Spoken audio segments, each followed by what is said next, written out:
பசுமைச்சாரல் சார்பாக அனைவருக்கும் இனிய வணக்கம். புராணத்துல ஒரு கதை உண்டு. வசிஷ்டர் ஒரு முறை என்ன பண்றாருன்னு கேட்டீங்கன்னா, விஸ்வாமித்திரரை தன்னோட வீட்டுக்கு உணவருந்து அழைக்கிறார். விஸ்வாமித்திரர் ரொம்ப கோவக்காரர் இல்லைங்களா? அவர் அவ்வளவு சீக்கிரம் ஒத்துப்பாரா? ஒரு நிபந்தனை போடுறார். என்னன்னு கேட்டீங்கன்னா, எனக்கு நீ 1008 கறிகாய் சமைச்சு போடுறதா இருந்தா உங்க வீட்டுக்கு நான் சாப்பிட வரேன் அப்படின்னு சொல்றார்.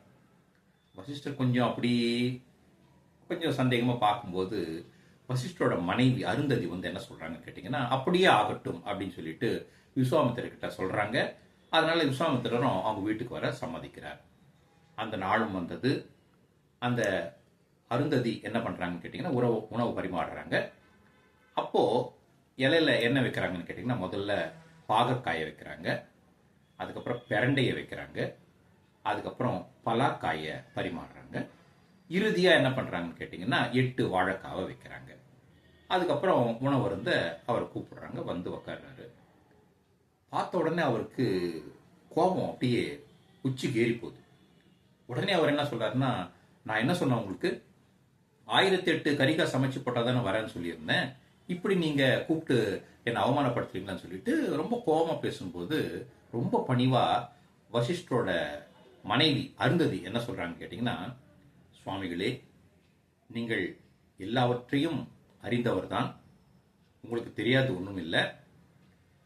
இந்த பாகற்காய் என்பது 300 காய்களுக்கு சமம். அதே மாதிரி பிரண்டை 100 காய்கறிகளுக்கு சமம். அதே மாதிரி நான் பரிமாறின பலாக்காய் 600 காய்கறிகளுக்கு சமம். இப்படி கூட்டி பார்த்தீங்கன்னா 1000 வந்துடுச்சு. அப்புறம் 8 வாழைக்காவை நான் பரிமாறி இருக்கேன். அப்போ 1008 கறிகாய் பரிமாறதுக்கு சமமான ஒரு விருந்து தான் நான் படைச்சிருக்கேன்னு சொன்ன உடனே விஸ்வாமித்திரர் என்ன பண்றாரு கேட்டீங்கன்னா, அருந்ததியுடைய புத்தி கூர்மையை பார்க்கறாரு. அவங்களுக்கு அந்த விஷயம் தெரிஞ்சிருக்கிறதையும் ரொம்ப மெச்சுக்கிட்டு அவங்கள பாராட்டிட்டு போறாரு. இப்படி ஒரு கதை உண்டு. சரி, கதை ஒரு பக்கம் இருக்கட்டும்.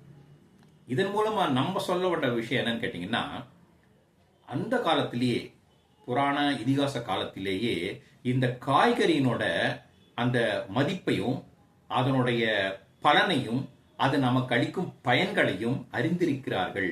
அதனால் நாமும் அவ்வழியே நின்று இந்த பாகற்காயையும் பலாக்காயையும் பிரண்டையையும் வாழைக்காயையும் நாமும் அடிக்கடி சாப்பிட்டு வந்தால் நமது ஆரோக்கியம் சிறக்கும் என்பதுதான் இதிலிருந்து நாம் தெரிந்து கொள்ளக்கூடிய ஒரு விஷயம். மீண்டும் அடுத்த பதிவில் சந்திப்போம். நன்றி, வணக்கம்.